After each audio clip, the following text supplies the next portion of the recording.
बिस्मिल्लाहिर्रहमानिर्रहीम। नाज़रीन कराम, आपको सैयद जवाद अहमद का मोदबाना सलाम। नाज़रीन कराम, जिंदगी के रंग हम आपको मुख्तलिफ अंग से दिखाने की कोशिश करते हैं। आज जो जिंदगी का रंग मैं आपके लिए लेके आया हूँ बहुत ही अनोखा रंग है।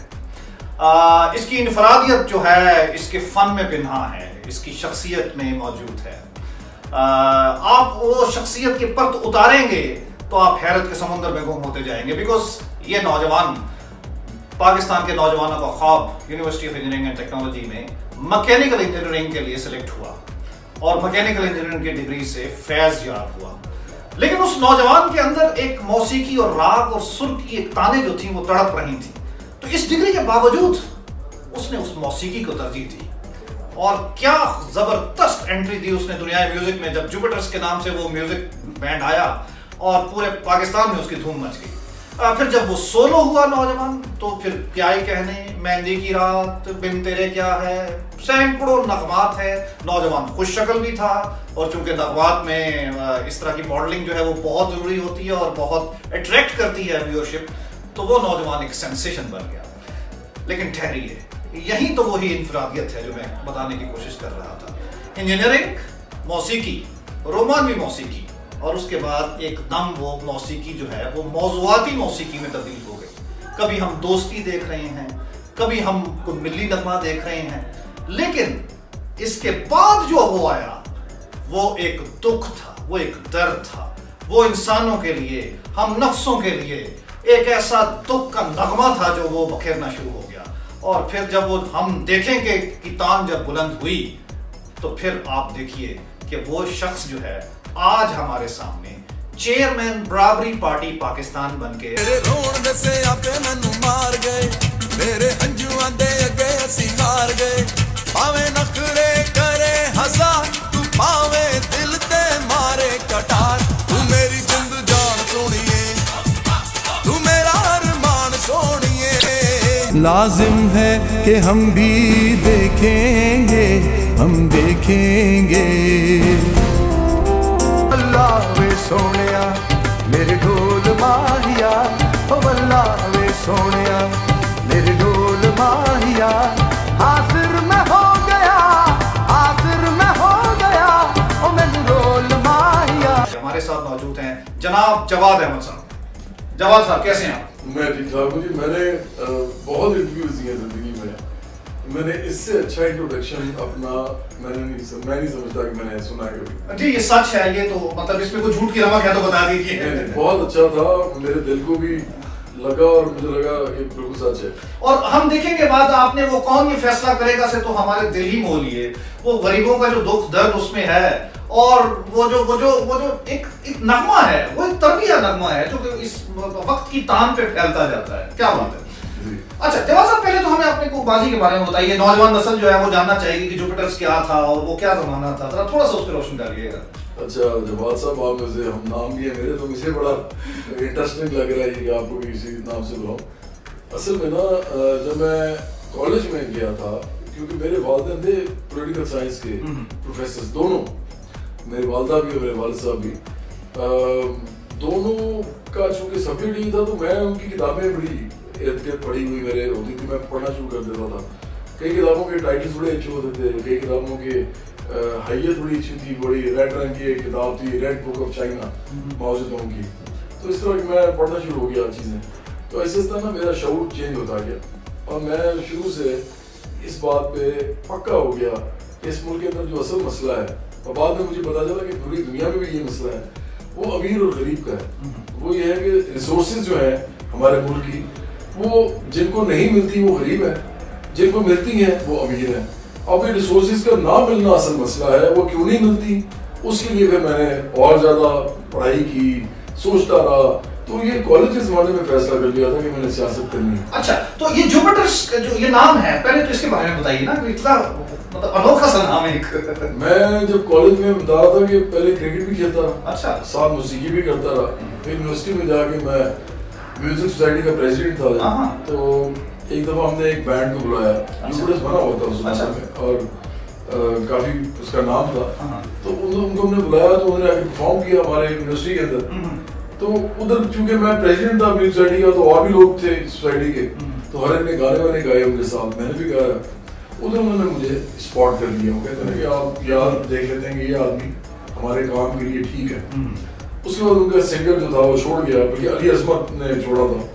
और उसके बाद फिर रोहेल थे उस वक्त कारबन? नहीं, रोहेल तो मेडिकल साइंस के। अच्छा रोहेल, अच्छा जुपिटर्स में नहीं थे वो। अच्छा। तो उसके बाद फिर मैंने ज्वाइन किया जुपिटर्स उनके कहने पे, और इंजीनियरिंग यूनिवर्सिटी लाहौर में मेरी जो डिग्री थी थोड़ी सी लेट हो गई थी। अच्छा। लेकिन मैं बहरहाल मैंने वो एक्वायर की डिग्री, और उस दौरान में मैं क्रिकेट का भी कैप्टन था यूनिवर्सिटी का, क्लब क्रिकेट भी खेल रहा था, और यूनिवर्सिटी ग्रांट्स कमीशन भी खेली थी, जिसको पाकिस्तान यूनिवर्सिटी कहते हैं। 16 लोग सिलेक्ट होते हैं पूरे पाकिस्तान से, वेल्स कप खेलते हैं, वो भी मैंने खेला। तो मुझे ये पक्का पता चल गया कि मुझे अब इन दोनों से एक काम करना है, क्योंकि मुझे मशहूर होऊंगा तो सियासत करूंगा ना। तो फिर मैंने मौसीकी जो कि मुझे पसंद थी, और मुझे लगा इसमें टाइम कम लगेगा, शायद जल्दी असर इसका दिखाई देगा, क्रिकेट बड़ा मुश्किल काम था। तो मैंने फिर मौसीकी को चुना as a solo career, degree वालिद साहब को दी, और फिर मैंने अपने एल्बम पे काम करना शुरू किया। और फिर मैंने अपना पहला गाना जो है निकाला, अल्लाह मेरे दिल के अंदर, जिसमें मैंने अमीर और गरीब का फर्क, जो मेरा फलसफा था, उसी को मैंने सामने रख के अपना करियर स्टार्ट किया। मेरा हाथ तू ना छोड़ी, मुझे अकेला तू ना छोड़ी, तू जो मेरे साथ मौला, फिर चाहे कुछ हो मौला, तू जो मेरे साथ मौला, फिर चाहे कुछ हो मौला, सज्जल साई मेरा अल्लाह मेरे दिल के अंदर, मैं मोमिन हक कलंदर अल्लाह। उसके पहले वो शुरू में आपने कुछ थोड़ा सा, वो मुझे याद पड़ता है, कोई इंट्रोडक्शन भी दिया था कि I hope this are not from the holy scriptures. वो क्या था, कुछ थोड़ा सा बताइएगा वो। मैं एग्जैक्टली मुझे चले मैं याद करके आपको बताता हूँ। वो था कि the passage that follows is not directly from the Holy Scriptures, but I believe that it tallies with their teachings regarding faith and will. तो उसके बाद वो फिर था कि ऐ इब्न आदम, एक तेरी चाहत है, एक मेरी चाहत है, पर होगा वही जो मेरी चाहत है। बस अगर तुमने अपने आप को सपुर्द कर दिया उसके जो मेरी चाहत है, तो मैं बख्श दूंगा तुझको वो भी जो तेरी चाहत है। पर अगर तुमने नाफरमानी की उसकी जो मेरी चाहत है, तो मैं थका दूंगा तुझको उसमें जो तेरी चाहत है, फिर वही होगा जो मेरी चाहत। माशाल्लाह माशाल्लाह, क्या बात है। और ये आपके पहले एल्बम में था? मेरा फर्स्ट एल्बम का पहला गाना था। ये फिलॉसफी मतलब एक मेरा ख्याल है उस वक्त आप 30 साल के नहीं थे, और उस वक्त की माशाल्लाह ये आपकी विजडम और आपका इनसाइट यहाँ तक पहुंच चुका था। बस वो बताया ना आपको कि वालिद साहब की किताबें पढ़ के, वालिदा साहब की भी, और साथ साथ फिर मेरा ख्याल है, देखें अगर इंसान के वालिदैन और उसके इर्द गिर्द जो लोग हैं वो ऑनेस्ट हो ना, सिंसियर हों, और सबसे बढ़ के ये कि वो बिकते ना हो, आराम से जिंदगी गुजारते हों, तो आपके अंदर ये चीज़ अच्छी आ जाती है कि आपको कोई परवाह किसी की नहीं रहती। तो रोटी खानी है ना 2 वक्त की, वो खा लेते हैं। मिडिल क्लास के लोग ऐसे मरते नहीं है इस मुल्क में, मरते तो बेचारे गरीब हैं। सही। तो इतना मुझे था कि कोई फर्क नहीं पड़ता, देखी जाएगी, तो इसलिए मेरा ख्याल है कि ये अच्छा। वो इस किस्म के जो मशहूर सिंगर्स हमारे मतलब पाकिस्तान की तारीख में जो गुजरे हैं, मतलब फ्रैंकली स्पीकिंग उनका कोई ना कोई स्कैंडल तो एक जरूर आता था। आप कैसे स्कैंडलों से बचे रहे?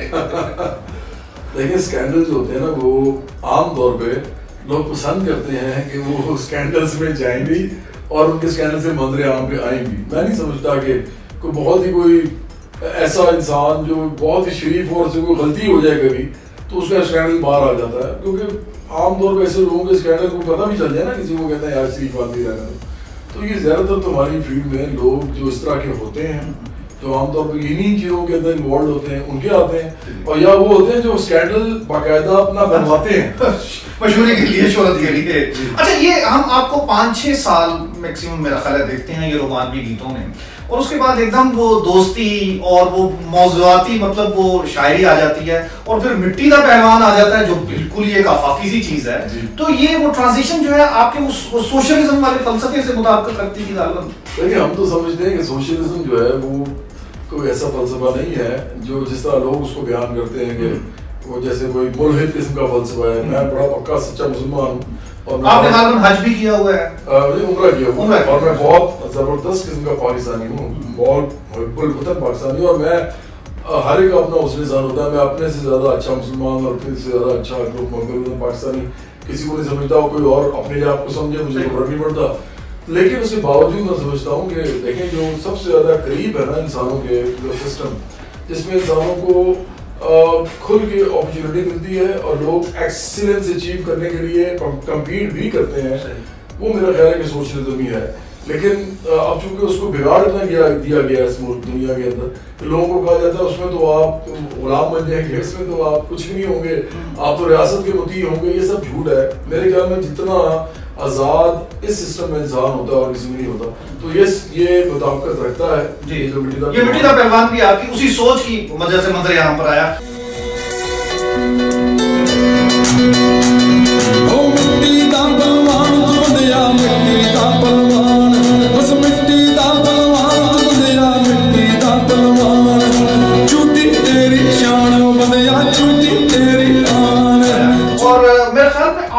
सोशलिज्म के इजहार का एक बहुत खूबसूरत मतलब मीडियम है। बिकॉज आपको याद होगा कि इंडिया में बलराज साहनी होते थे, पुराने वो जो रावलपिंडी से गए थे तकसीम में, और उन्होंने भाई लोग जैसी शोर आफाक फिल्म बनाई, और इवन सत्या जत्रे भी कुछ काफी फिल्में उनकी सोशलिज्म पर मबनी है। तो सोशलिज्म के इजहार का आर्ट एक बहुत खूबसूरत नमूना है और आपने अच्छा चुना, मैं दाद दूंगा आपको उसकी।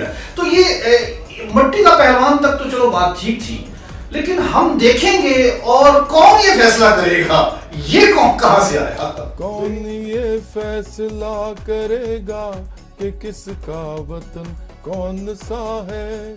सरहदें बनती हैं, टूटती हैं, नई जमीनें फूटती हैं। कौन ये फैसला करेगा वाला जो गाना है ना, ये बहुत ही अफाकी है, क्योंकि ये इसका जो स्कोप है उतना ही जितना प्लेनेट की बाउंड्री है। जी जी बिल्कुल। मतलब आप समझे इस पूरे प्लेनेट को अगर आप एक उसके ऊपर खत खींचना चाहें उसकी तमाम रकबे का, तो उसके अंदर ये अप्लाई होता है।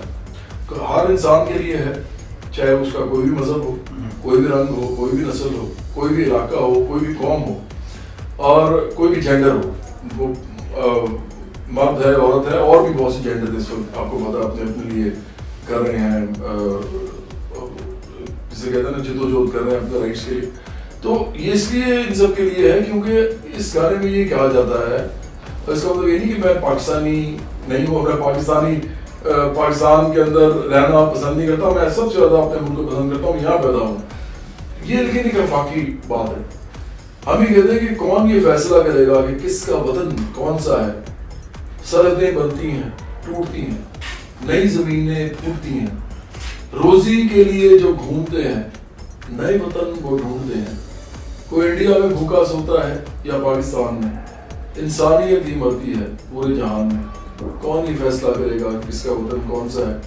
इसका मतलब ये नहीं है कि आप वतन को अपने प्यार ना करें, और इसका मतलब ये भी नहीं है कि आप वतन की बात करके खुशी महसूस ना करें। इसका मतलब ये है कि आप ये कहें कि हमारा वतन भी, इसमें भी तमाम लोगों को हर चीज़ मिले, ताकि वो इंसान की तरह जिंदगी अच्छी गुजार सके अपने खानदानों, बाल बच्चों, माँ बाप के साथ, बहन भाइयों के साथ, और उसके बाद बाकी दुनिया में भी लोग ये कर सकें। इसका मतलब सिर्फ ये है। तो मैं नहीं समझता वो नाकाम हुआ, मैं समझता हूँ एक बहुत बड़ा आइडिया था, उसको प्रैक्टिस किया गया, उसके लोगों ने सम्राट देखे। और आज मेरा सवाल लोगों से बल्कि उल्टा ये है कि क्या आज जो सिस्टम आप चला रहे हैं पूरी दुनिया में, ये क्या चल रहा है? असल में ये चल नहीं रहा, ये आप उसको खींच रहे हैं, ये चल वाल कोई नहीं रहा। लोगों के पास ना रोटी है अच्छी, ना उनके पास कपड़े हैं अच्छे, ना उनके पास मकान है अच्छे, ना उनके पास कोई कंफर्टेबल कोई फैसिलिटीज है, ना उनके पास तालीम है, ना सेहत है, तो मुझे और ना इज्जत है। तो ज्यादातर मुल्कों में तो यही है। इवन अमेरिका के अपने अंदर ये हाल है कि बर्नी सैंडर्स जैसे लोग जब खड़े होते हैं तो यूथ उसके साथ आ जाती है। क्यों आ जाती है, मेरा सवाल है नहीं। और क्यों अमेरिकन एस्टैब्लिशमेंट जान के उसको साइड लाइन करती है और बाइडन को लेके आती है, ताकि ये ना कहीं आ जाए, अगर ये आगे तो बड़ा कर देगा। तो दुनिया में सवाल है इस वक्त कि आम लोगों को पावर मिले, आम लोग अपने लिए वो तमाम मुराद और तमाम वो जो उनकी जरूरियात है वो मांगे, और अपना हक समझ के मांगे, भीख समझ के ना मांगे। तो ये तो अभी भी सवाल खड़ा हुआ है, और मैं समझता हूँ कि उसके लिए मशवरे रहा है, जो चाइना में हुआ, जो रशिया में हुआ, जो क्यूबा में हुआ, और भी बहुत से मुल्कों में हुआ। अच्छा, ये फरमाइएगा, अभी आपने बर्नी सैंडर्स का जिक्र किया, तो बर्नी सैंडर्स अपनी तमाम तर मकबूलियत के बावजूद दुनियावी तौर पर या अमली तौर पर तो नाकामी का ही शिकार हैं अभी तक। इसी तरह जेरेमी कॉर्बन भी है, बल्कि मैं तो कहूँगा कम्युनिस्ट पार्टी ऑफ इंडिया जो है वो 7 दफा आई है, मतलब हुकूमत में कुछ नहीं करके गई। तो ये इतनी बड़ी नाकामियों की अजीम दास्तान होने के बावजूद आपने इतना बड़ा लिस्ट लिया, ये बराबरी पार्टी पाकिस्तान का, तो इस बारे में बताइए कि आपके नजदीक वो क्या जज्बा था जिसने इतनी नाकामियों के बावजूद आपको ये भारी पत्थर उठाने को मजबूर कर दिया? मैं तो समझता हूँ कि बहुत बड़ी बड़ी जो है अभी भी हमारे सामने कामयाबियों की दास्तानें भी हैं। बराबरी पार्टी पे आते हैं कि बराबरी पार्टी का मंशूर क्या है और वो क्या चाहती है? नहीं, हम तो बड़ा सिंपल सी बात करते हैं। हम तो कोई देखें, कम्युनिज्म की जो बात करते हैं वो बेवकूफ़ है इस वक्त। मैं आपको खुद बता रहा हूँ, कम्युनिज्म की तो बात करनी नहीं चाहिए, हमें बात करनी चाहिए सोशलिज्म की। सोशलिज्म का मतलब यह है कि आप तमाम लोगों को उनकी बुनियादी ज़रूरियात दें और उसके बाद उनमें से कोई एक्सेल जो करते हैं उनको एक्सेल करने दें। हम सोशलिज्म को ये नहीं समझते कि जी इसको एक बाकायदा एक आइडियल सिस्टम हम समझते कि एक आप समझे दुनिया को बेहतरीन सिस्टम देने की तरफ जाने का की एक राह है। आप कुछ आप वो सेकंडेरियन कंट्रीज का नहीं, वो तो सोशल डेमोक्रेसी है। लेकिन वो फर्क है। मैं ये भी समझता हूँ कि सोशल डेमोक्रेसी इस दुनिया के अंदर जितने भी सिस्टम चल रहे हैं, राइट सिस्टम्स, क्यूबा को हम निकाल देते हैं इस तरह के एक दो मुल्कों को, तो उस वक्त सबसे ज्यादा बेहतर कैपिटलिज्म के अंदर जो बेहतरीन सिस्टम है वो स्कैंडिनेवियन कंट्रीज में ही है। बहुत बेहतरीन सिस्टम है, लेकिन वो छोटी आबादी के साथ बन सकता है, वो बड़ी आबादी के साथ नहीं बन सकता। इवन कनाडा में भी अगर है तो 3 करोड़ 3.5 करोड़ आबादी है टोटल। अगर आप स्कैंडिनेवियन कंट्रीज की बात करते हो तो नॉर्वे की टोटल आबादी जो है तकरीबन नॉर्वे की आबादी तो कम है इससे भी। अच्छा। हाँ, नॉर्वे की आबादी तकरीबन आप समझे 50 लाख के करीब होगी। और जो इसकी आबादी है फिनलैंड, नहीं जी, डेनमार्क की वो 65 to 70 है लाख, और जो स्वीडन है वो 1 करोड़ के करीब है। तो अब आप मुझे बताएं कि ये इतनी छोटी आबादियों के साथ तो आप ये सिस्टम, और वो भी साथ साथ ये भी कि आप ये भी देखिए वो करते क्या है। नॉर्वे के पास ऑयल है, ठीक ठाक अंडर सी ऑयल। हाँ जी। अच्छा, इसी तरह इतने थोड़ी पॉपुलेशन के साथ आप देखें 45 लाख 50 लाख पॉपुलेशन के पास ऑयल रखा हुआ। और ये नॉर्वेजियंस वही हैं जो पहले वाइकिंग्स होते थे जी, और लड़ाई मार कुड़ाई वाली कौमें हैं। अच्छा, उसके बाद आप उधर आए डेनमार्क में, तो डेनमार्क के अंदर तो जो सबसे जो मजेदार बात है वो ये है कि बाकी रिसोर्सेज तो हैं, ये लोग थोड़ा बहुत असला भी बनाते हैं, और स्वीडन तो बहुत ज्यादा बनाते हैं। स्वीडन तो दुनिया के अंदर जो बड़े मुल्क हैं जो असला बनाने वाले उनकी दौड़ में वो शामिल है, और कहता वो ये है कि हम डिफेंसिव वेपन्स बनाते हैं, लेकिन वेपन्स होते हैं जनाब। मैंने स्वीडन का बना हुआ एयरक्राफ्ट उड़ाया 600-700 घंटे। तो इसलिए मैं समझता हूँ कि हम इस तरह नहीं देख सकते चीजों को। हमें ये देखना पड़ेगा कि एप्लीकेबल सिस्टम कौन सा है। तो जहां भी आप कैपिटलिज्म की बात कर रहे हैं, मेरा तो सवाल ये है ना, कहाँ पे इसने लोगों के लिए कुछ किया है? तो बराबरी पार्टी पाकिस्तान तो सिर्फ सिंपल सी बात करती है। हम तो कम्युनिज्म, कैपिटलिज्म, सोशलिज्म हम की बात नहीं करते, हम सिर्फ एक बात करते हैं।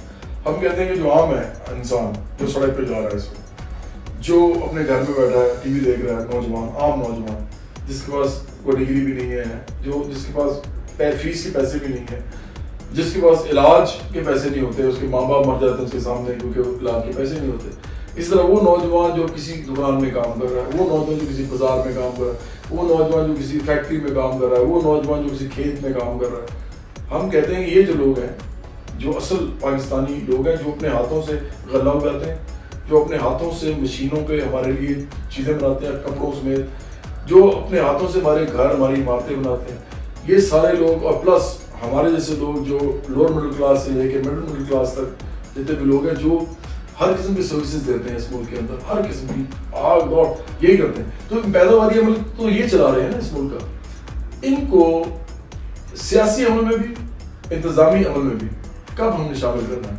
ये क्या हमारे लिए ये लोग हैं कि इनको बस पाँव के नीचे रोन दो जब दिल करे, जब दिल करो महंगाई कर दे, इमरान खान कर दे, नवाज शरीफ कर दे, आसुदारी कर दे, जब दिल करे इनसे कोई टैक्स लेना शुरू कर दें आप, ये जो तुम सेल्स टैक्स कहते हैं, 17% सेल्स टैक्स देते हैं लोग, इनके पास अपने पास पैसे नहीं है, हर चीज जो खरीदते हैं उसे पैसे दे रहे होते हैं। तो इनडायरेक्ट टैक्सेशन जो है इनको डायरेक्ट, मैं समझता हूँ इनके लिए वो डायरेक्ट है, ये इनडायरेक्ट क्यों नहीं है? भैया आपने चीज देनी है, आप जब तक उसकी टैक्स नहीं देंगे आपको पैसे, आपको चीजें मिली, तो इनके साथ तो डायरेक्टली जुल्म हो रहा है। चले हम आम आदमी की बात नहीं करते, गरीब आदमी का क्या है? बिल्कुल जो गरीब आदमी वो कैसे करेगा इस मुल्क में? इसलिए ना जो स्कूल जाते हैं बच्चे, ना इधर इलाज है, इधर आमतौर पर हिकमत के ऊपर और होम्योपैथी और दम कराने, इस पे इलाज होता है लोगों का। मैं ज्यादातर आपकी बात ही बता रहा हूँ, ये इस तरह का इलाज कराती है ये लोगों को। और उसकी वजह होती है कि सरकारी अस्पताल महफूज होते हैं, इसलिए होते भी नहीं है। जिन इलाकों में मैं बात कर रहा हूँ तो उन इलाकों में तो अस्पताल होते नहीं। बेसिक हेल्थ यूनिट भी हो तो बहुत बड़ी बात होती है, नहीं होते। मैंने गुजरांवाला में एक दफा एक अस्पताल में रास्ते में एक्सीडेंट भी हो गया था, उठा के गुजरांवाला अस्पताल ले गए। उन्होंने कहा जी इनको यहाँ से ले जाए, हमारे पास इनको करने के लिए कुछ नहीं है, इनको लाहौर ले जाए। ये है पुरानी बात, लेकिन मैं आपको बता रहा हूँ पाकिस्तान इस तरह चलता है। तो मैं हम समझते हैं कि इन लोगों को हमने लीडरशिप देनी है। बराबरी पार्टी सिर्फ एक काम करना चाहती है कि क्लास मोबिलिटी, तबकाती आमदोरफ्त सियासत में ये शुरू हो, मोबिलिटी शुरू हो, लोग आए इस पार्टी को ज्वाइन करें, महलों की सतह पे ऑर्गेनाइज हो, मुनज़्ज़म हो, तंजीम साजी करें अपनी। जिस तरह लेबर पार्टी चलती है इंग्लैंड में, जिस तरह यहाँ पे अभी आम आदमी पार्टी आई है, हाँ जी दिल्ली में आई है, तो ये तो नहीं ऐसे कोई छूती बात हम कोई कर रहे हैं, ये तो पूरी दुनिया में होता है। डेवलप्ड कंट्री में भी होता है, इंग्लैंड जैसे मुल्क में उसका नाम ही लेबर पार्टी है। और उसका जो मैं लोगों को बताना चाहूंगा आपके तवज्जुह से, आपके चैनल के, कि उसका जो लंदन का मेयर उन्होंने हाँ वो किया था, तो सादिक खान जो है वो किसका बेटा था? चार वो चीजें जो चारों बड़ी गलत थी उसके लिए, चारों। एक मुसलमान का बेटा, और मुसलमान एक माइनॉरिटी है वहां पे। दो पाकिस्तानी का बेटा, और पाकिस्तानियों को बहुत ज्यादा कोई इस तरह नहीं इज्जत दी जाती वहां पे। आपको पता है इंडियंस को बल्कि ज्यादा वो करते हैं, बेहतर समझते हैं। तीसरा एक इमिग्रेंट, मतलब जो वहां माइग्रेट करके गया हुआ था, उसका उनका बाप तो माइग्रेट उधर पैदा तो नहीं हुआ था, इमिग्रेंट था। चौथा बस ड्राइवर, मतलब एक ऐसा आदमी जो मुसलमान था, पाकिस्तानी था, इमिग्रेंट था, बस ड्राइवर था, उसके बेटे को उन्होंने लंदन का मेयर बना दिया। इसमें पांचवें आप गे भी शामिल करते हैं। अच्छा वो मुझे नहीं मालूम। तो ये उसके बेटे को, उस आदमी के बेटे को उन्होंने लंदन का मेयर बना दिया। देखिए ये मैं समझता हूँ इससे खूबसूरत बात हो नहीं सकती। और वो लड़ा किससे? वो इमरान खान के साथ से लड़ा, गोल्डस्मिथ के बेटे से लड़ा, और उसको अमीर पार्टी ने खड़ा किया, जो कंजर्वेटिव पार्टी है, टोरीज है। तो ये दुनिया में होता है। अभी ये केजरीवाल जो जीता है, मुझे बड़ी अच्छी तरह याद है, जीते हैं, बल्कि मैं तो इज्जत करता हूँ तमाम लोगों की, मेरे मुंह से निकल गया। केजरीवाल जो जीते हैं वो चप्पल पहन के उन्होंने सलामी दी है, और उनकी बेगम साथ खड़ी थी, उनकी साड़ी जो थी वो पुरानी थी, और वो भी पुरानी साड़ी में खड़ी हुई थी। और मुझे भी याद है कि उनके केजरीवाल की जो कमीज थी उसको यहाँ पे कोई दाग सा लगा होता है और सिलवट पड़ी हुई थी। तो देखें ऐसे लोग चाहिए पाकिस्तान जैसे मुल्कों को जो लीडरशिप ले। मैं भी नहीं चाहिए, मैं लोग समझते हैं ना मैंने बराबरी पार्टी पाकिस्तान बनाई है तो मैं अब वजीर आजम बनने के ख्वाब देख रहा हूँ, 20 साल लगाऊंगा। भाई नहीं, मेरी तो एज ही नहीं है वजीर आजम बनने की। वजीर आजम बनने की एज है जो 120 साल का है, जो 25 साल का।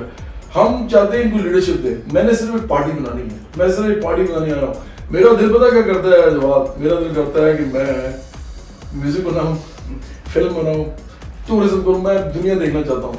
मैं तो मुसीबत में पड़ा हूँ क्योंकि मुझे लोगों की ये परेशानियां नहीं देखी जाती। मैं कहता हूँ चलो यार इनके लिए कुछ, इनको खड़ा करो, इनके लिए नहीं कुछ करना, इनको कहना है कि तुम अपने लिए कुछ करो। तो इसलिए बराबरी पार्टी बनाई है। नहीं, मैं खत्म करने लगा हूँ। इसलिए मैं समझता हूँ कि हमने इनको लीडरशिप देनी है और इन लोगों को ऊपर लेके आना है। जब ये आएंगे ना तो अपने तबके के लिए नहीं है करेंगे कानून साजी।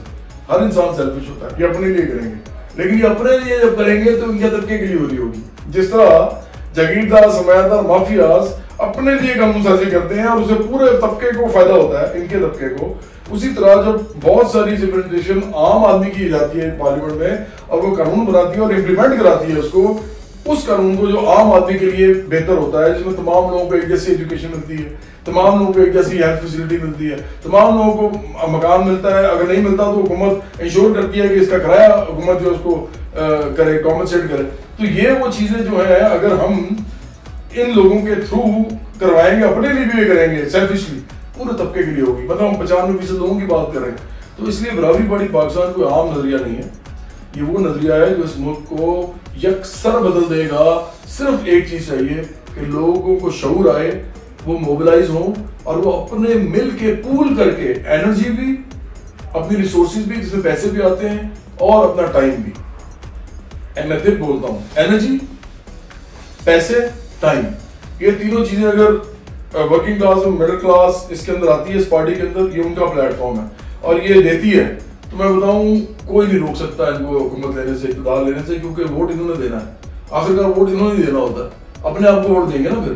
तो लेबर पार्टी भी ऐसी चलती है, उसको कौन फंड करता है? ट्रेड यूनियंस, आम लोग, टैक्सी ड्राइवर, ये उसको फंड करते हैं। यहाँ पे प्रॉब्लम ये है कि लोग अभी तक समझ नहीं पा रहे कि हमें इन जो अमीर लोग अपने पैसे लगा के कारोबारी तरीके से सियासत कर रहे हैं, पैसे लगाते हैं तो बाद में और पैसे कमाते हैं। अब हमें एज अ क्लास, एक तबके के तौर पे काम करना है और हमने पैसे भी खुद ही रेस करने हैं, खुद ही लोगों को खड़ा करना है, खुद ही उनको मोबिलाइज करके उस अवाम को कहना उसको वोट दो, खुद ही उसको पार्लियामेंट में लेके जाना है और फिर उसके हाथ से अपने लिए कानून बनवा के उनको इम्प्लीमेंट भी करवाना है, क्योंकि ये लोग आपके लिए कभी करने वाले नहीं है, जागीरदार, सरमायादार और माफिया से। अच्छा, ये आपका ये बड़ा खूबसूरत रोमांटिक सा तस्वीर है नहीं, एक आम आदमी को अगर ताकत दी जाए तो वो जब ताकत में आएगा तो वो ऐसे काम करेगा। एक आम आदमी नहीं है ना, मतलब पार्टी है, पूरी पार्टी है ना। मैं ये पूरे मुल्क के आम आदमी की बात तर्जुमानी कर रहा हूँ, तो ये तस्वुर तो बहुत अच्छा है। लेकिन ये देखिए, तो इक्का दुक्का लेवल पे हमें हर पार्टी में कुछ ना कुछ मौलाना व्यास हैं सियालकोट से,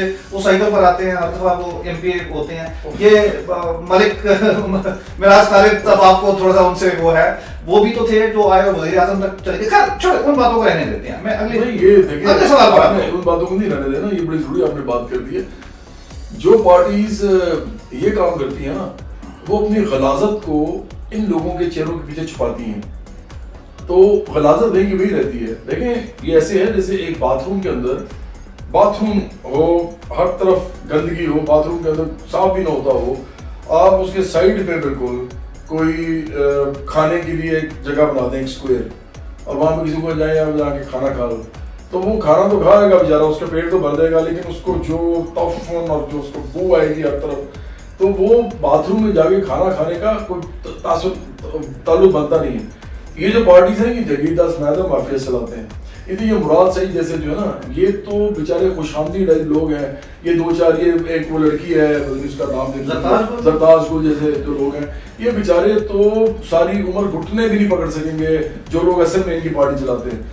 ज्यादा लोग ऐसे हों, ज्यादा लोग उन्हीं की ये पार्टी हो, फिर ये होता है जो मैं कह रहा हूँ।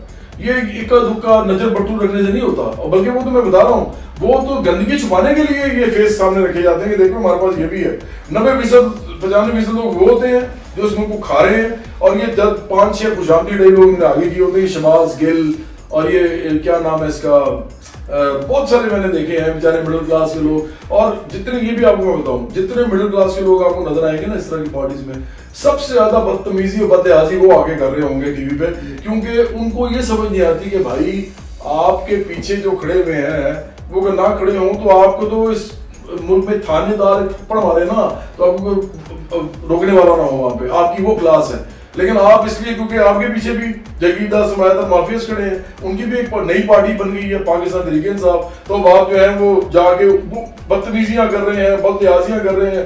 ये बेवकूफ लोग हैं, ये इनको कहते हैं वॉनबीज। ये कुछ वॉनबी बड़ा बुरा लफ्ज होता है, अपस्टार्ट, ये अपस्टार्ट्स हैं।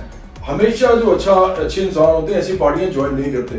कभी गैरतमंद मिडिल क्लास के लोग, गैरतमंद मजदूर किसान, गैरतमंद मेहनतकश, गैरतमंद सफेद पोश कभी इस तरह की पार्टी ज्वाइन नहीं करते, क्योंकि वहां इनको लोगों के पांव पकड़ने पड़ते हैं। मेरे जैसा आदमी कभी इन लोगों के साथ जाकर खड़ा नहीं होता, क्योंकि मेरी इनसे लड़ाई है, सियासी लड़ाई है। मैं इनको कुछ नहीं समझता, हाँ इंसान के तौर पर मैं सबको समझता हूँ, हर एक के बच्चों को हर चीज मिलनी चाहिए, उनके खानदानों को मिलनी चाहिए, लेकिन सियासी तौर पर इनसे हमारी इनसे लड़ाई है। सवाल ही पैदा नहीं होता कि जवाद अहमद जो है वो तो खुद कुछ भी नहीं बनना, एक पार्टी बनानी है सिर्फ आम लोगों की, लेकिन सवाल ही पैदा नहीं होता कि मैं इनकी पार्टी में जाके इन जैसे जगीरदारों सरमायादारों माफिया जो है इनके जो है वो खुशामद करूं। मैं इनको क्या समझता हूँ, मैं तो समझता हूँ कि तारीख ने इनको ये मौका दिया हुआ इस मुल्क के अंदर, क्योंकि लोगों का शऊर नहीं है, लोग इनके खिलाफ उठे नहीं, खड़े नहीं हुए भी, तो इसलिए ये एंजॉय कर रहे हैं, अदरवाइज मैं इनको कुछ भी नहीं समझता। अच्छा, लेकिन अगर हम ग्राउंड रियलिटीज देखें तो जो पिछला इलेक्शन था उसमें तो बड़ी बदतरीन शिकस्त हुई थी, और बल्दियाती इलेक्शन अभी खैर आएंगे तो फिर कुछ कहा जा सकता है उसका, तो आप क्या उसकी परफॉर्मेंस से मुतमईन हैं अभी 3 साल में जो जब तक बनी है? देखें, जो हमारा पिछला इलेक्शन था उसमें तो हमने सिंबॉलिकली लड़ा था। अगर मैंने जीतने के लिए लड़ना होता तो मैं किसी आम आदमी से आप खुद 3 हल्कों से गालमन लड़ रहे थे, लेकिन वो 3 हल्के कौन से थे? जी जी, सबसे इम्पोर्टेंट बात तो ये है ना, मैं लड़ा था इमरान खान के सामने, ठीक है, जो तहरीक इंसाफ के चेयरमैन थे और वजीर आज़म बनने के ख्वाहिशमंद थे, ठीक है, मैं उनके खिलाफ लड़ा था NA 131 लाहौर में, ठीक है। दूसरा मैंने इलेक्शन लड़ा था जो कि मुस्लिम लीग नून के चेयरमैन थे, नवाज शरीफ तो नाअहल हो गए थे, शहबाज शरीफ थे। तो शहबाज शरीफ भी ख्वाहिशमंद थे वज़ीर आज़म बनने के, तो मैं मुस्लिम लीग नून के चेयरमैन से भी लड़ा था NA 132 लाहौर से शहबाज शरीफ के सामने। और तीसरा मैं लड़ा था उस नौजवान से जो कि एक और ख्वाहिशमंद है, उसको तो लगता है, उसको बिलावल भुट्टो ज़रदारी को लगता है कि जैसे ये जो बादशाहत है, या जो क्योंकि बादशाहत ही है पाकिस्तान की वज़ीर आज़म बनना, इन लोगों के लिए बादशाहत है, तो ये बादशाहत तो मेरे हक में मेरे लिखी हुई है, क्योंकि ये तो मैं, मेरी तो वालदा भी जो थी वो प्राइम मिनिस्टर थी, मेरे जो नाना भी, तो वो भी इन चक्कर में थे, तो मैं उनके खिलाफ भी लड़ा बिलावल भुट्टो ज़रदारी के। आप बेसिकली सरमायादारानी निजाम के जो बेसिक सबसे बड़े पिलर्स थे, सतून थे, उनके खिलाफ लड़े। बिलावल भुट्टो ज़रदारी के खिलाफ मैं कराची जाके लड़ा, तीनों पार्टी लियारी में 246 NA 246, और मैं उनके खिलाफ भी इलेक्शन लड़ा। तो इसलिए मुझे पता था कि मैं हार जाऊंगा। अगर मैंने जीतना होता तो मैं किसी ऐसे इंसान से लड़ता ना जहां मैं कोई मेहनत करता। मैंने सिर्फ एक चीज सामने रखी हुई थी कि मैंने इन तीनों खिलाफ इसलिए लड़ना है ताकि अगर मैं इनसे लड़ सकता हूँ, इधर ये जो बड़े नाम बने हुए हैं, तो ये जो मेरी पार्टी आगे जो हम बना रहे हैं, जिसकी वजह से हम इलेक्शन भी लड़ रहे हैं बताने के लिए, उसी साल तो हमने पार्टी रजिस्टर करके इलेक्शन भी लड़ लिया था। तो ये जो पार्टी है इसमें तमाम वो लोग जो कुछ भी नहीं अपने आप को समझते, वो अपने आप को ताकतवर पहलवान समझ के इन लोगों से लड़ेंगे, बड़े बड़े लोगों से लड़ेंगे अपने इलाकों के, जिनको कुछ नहीं समझेंगे अपने सामने, और मोबिलाइज करेंगे लोगों को उनके खिलाफ, उनकी सियासत के खिलाफ। और ये वो ड्रीम है जो मेरा ख्याल है हम कैरी अभी भी कर रहे हैं, और ये बढ़ता जाएगा तो पाकिस्तान चेंज हो जाएगा। तो आपको मुस्तकबिल से अच्छी उम्मीद है कि बराबरी पार्टी पाकिस्तान अगले इलेक्शन में एक बहुत अच्छी परफॉर्मेंस का सबूत देगी? मैं आपको एक बात बताऊं, इसके अलावा कोई तरीका नहीं है। देखिए हमारे मुल्क में ना एक ही नैरेटिव है इस वक्त। वो नैरेटिव क्या है, और वो बहुत ही फजूल, बेहुदा और नुकसानदेह नैरेटिव है। वो नैरेटिव ये है कि जी पाकिस्तान के अंदर जो फौज है उसने पाकिस्तान का बेड़ा गर्क कर दिया, ये बन रहा है नैरेटिव। ये कभी इमरान खान इसके बारे में बातें करते थे एक ज़माने में, ताकि हमदर्दी ने लोगों की इनके खिलाफ बात कर करके फौज के, तो उन्होंने लोगों को अपने साथ किया, बहुत से जर्नलिस्ट को भी मिलाया, जर्नलिस्टों ने उनके इंटरव्यू करने शुरू कर दिए। तो ये पूरा एक प्रोसेस से इमरान खान गुजरे, और इमरान खान को आज कटहरे में लाना चाहिए कि आप किस मुंह से आप ये बातें करते थे फौज के खिलाफ, आपको शर्म नहीं आती? आज आप वज़ीर आज़म बने हुए हैं, आपकी हिम्मत कैसे हुई कि आपने फौज के खिलाफ बात की? आप उसका रीजन बताएं। रीजन ना उनसे कोई पूछता है ना वो बताएंगे। तो ये सब लोग असल में अपनी आप को बेच रहे होते हैं, और साथ अपने मुल्क के इदारों के खिलाफ भी बात करके अपनी कीमत बढ़ाते हैं, और उसका कोई वजह नहीं है। इनको सबको वज़ीर आज़म बनने का शौक होता है। तो इसलिए फौज के खिलाफ पहले इमरान खान ने बात की, अपने आप को कुछ बनाया उसकी वजह से। उसके बाद आज आप देखें ये बार बार करते हैं, कभी पीपल्स पार्टी करती है जब वो इक़्तिदार में नहीं होती तो फौज के खिलाफ बात करती है, फिर मुस्लिम लीग नून करती है जब वो इक़्तिदार में नहीं होती फिर वो उसके खिलाफ बात करती है, और सिलेक्टिवली वो करते हैं। उसकी वजह क्या है? क्योंकि तीनों पार्टी जो है इनका जो पैसा बनाने का अमल है ना, माल बनाने का अमल जो है वो अपनी जगह चलता रहता है। जब कोई भी अदारा देखता है कि हमारे खिलाफ बात हो रही है तो वो इनकी वो टाइटन अप करता है, वो ग्रिप, उस दिन इनको अपना पैसा बचाने की पड़ जाती है, फिर ये और ऑल आउट जाते हैं उसके खिलाफ, फिर एक जगह जाके कॉम्प्रोमाइज हो जाता है। तो मैं ये समझता हूँ कि ये हो रहा है काफी अर्से से। फौज के सामने मैं समझता हूँ कि हमें सिर्फ एक ही बात करनी चाहिए, और हमारी पार्टी करती है। हमारी पार्टी को नहीं बनाया फौज ने, हमारी पार्टी ने कभी फौज के खिलाफ बात नहीं की, फौज के बारे में बात नहीं की, बल्कि सबसे ज्यादा अच्छी बात है कि हम फौज के बारे में बात ही नहीं करते। क्यों? क्योंकि फौज पॉलिटिकल पार्टी नहीं है, फौज कोई सियासी पार्टी नहीं है। जिस दिन फौज अपने आप को सियासी पार्टी कहेगी हम उसके सामने बात करेंगे, और हम 100% करेंगे। तो मैं 100% करूंगा, क्योंकि वो सियासी उम्र में आ जाएंगे। तो अगर वो नहीं है ना तो मैं उनके बारे में बात क्यों करूं? मेरी इस मुल्क में सियासी लड़ाई सियासी स्टेक होल्डर के साथ है। मैं फौज के पास जो कुछ भी है इस मुल्क के अंदर, जो भी लोग कहते हैं, मैं समझता हूँ वो स्टेक होल्डर बन चुकी हुई है। वो पूरा एक प्रोसेस था 47 से लेके 2020 तक। क्या आज उसको बुरा भला कह के फौज को मैं कोई फायदा कर रहा हूँ पाकिस्तान का? अगर इस मुल्क के अंदर फौज के खिलाफ आधी बादी हो जाए तो उससे पाकिस्तान को क्या फायदा होगा?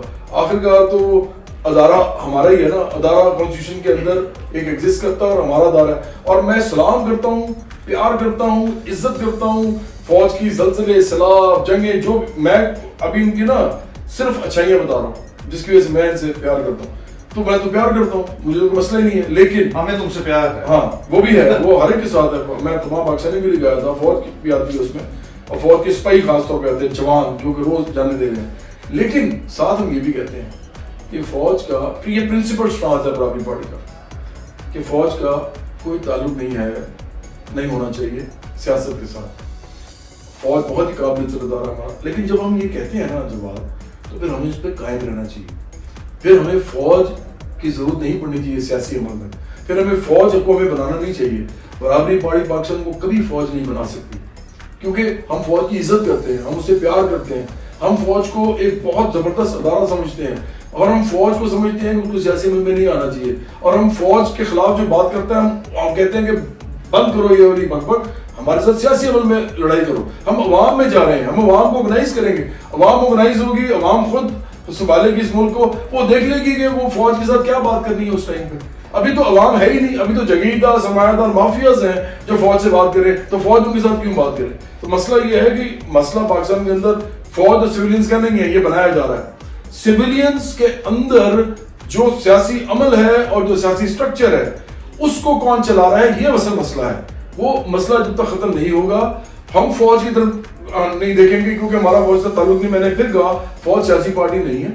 हाँ, हम फौज से बनेंगे नहीं, बराबरी पार्टी को फौज नहीं बना सकती, ना हम उनके पास जाना चाहते हैं, हम उनकी इज्जत करते हैं, उनसे प्यार करते हैं जी। अच्छा, तो आपका ये जो इतना हुस्न ज़न है मुस्तकबिल के बारे में बराबरी पार्टी पाकिस्तान के हवाले से, वो इस हवाले से है कि आपकी जड़ें चूंकि आवाम के अंदर है, और मजदूर किसान जो है ड्राइवर, रिक्शा ड्राइवर वगैरह, वो आपकी ताकत बनेंगे और इस मुल्क में एक हम नई खुशगवार सुबह तुलू होते देखेंगे।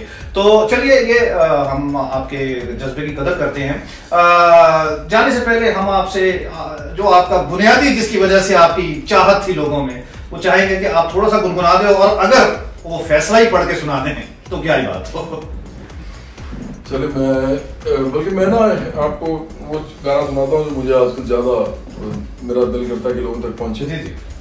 और जिस दिन ये पहुंच गया लोगों तक, ये एतमाद बहाल हो गया कि इस मुल्क में ये पार्टी वाकई इन्हीं लोगों के लिए है, इन्हीं की पार्टी है, इन्हीं के लिए है, और इन्हीं को लीडरशिप देने के लिए आई है, तो ये मेरा ख्याल है बहुत चेंज हो जाएगा। तो मैं वो गाना गाना चाहूँगा, ये आम आदमी के लिए बराबरी पार्टी का पाकिस्तान के लिए तराना है। खुदा की है दौलत, खुदा की जमी है, कुछ को नहीं उसने सबको ये दी है। बशर जो भी दुनिया में पैदा हुआ है, ये उसकी है दौलत, ये उसकी जमी है। गलत है ये तकसीम खुदा की नहीं है, ये इंसान की अपनी बनाई हुई है। गलत है ये तकसीम खुदा की नहीं है, ये इंसान की अपनी बनाई हुई है। सब कुछ जब रब का है तो फिर ये सब का है, क्यों कुछ ने इस सब पर कब्जा किया है। ये तेरा न मेरा है, सब कुछ खुदा का है, फिर क्या लड़ाई है, फिर क्या तमाशा है। इस तरह मर मर के जीना भी क्या है, ये तकसीम बदलने का वक्त आ गया है। उठो चलो आगे बढ़ो, उठो चलो आगे बढ़ो, जागो मेरे दोस्तों, अपने हक के लिए तुम उठो। बातिल को बातिल कहो, जब तक हक सच न हो, किसी के न आगे झुको, किसी से भी तुम ना डरो। है इंसान बराबर सभी, सबका है सब कुछ कहो, मिलकर सब आगे बढ़ो। बदल डालो इस दुनिया को, बदल डालो इस दुनिया को। Bravo, super, excellent. तो जवाब इस उम्मीद के साथ कि इस दुनिया को बदल डालेगा आपका ये पैगाम और आपकी बराबरी पार्टी पाकिस्तान। हम आपका बहुत शुक्रिया अदा करते हैं। और नाजरीन, आपने देखा कि जिंदगी का अनोखा रंग जो है अपने अंदर कितना दर्द समोए हुए है। ये सीना जो है ये फिगार है और इस सीने में से जो आवाज आ रही है वो आपने सुन ली। ये आपका काम है कि अभी उसको सुने, उस पर अमल करें, उस पर गौर करें कि क्या वाकई ये तकसीम गलत है और क्या वाकई जो गरीब हैं, जो कुचले हुए हैं, जो मजलूम हैं, वो भी इसी दुनिया के बासी हैं और उनका भी इस दुनिया पे इतना ही हक है जितना सबका। सैयद जवाद अहमद को इजाजत दीजिएगा। खुदा हाफिज़।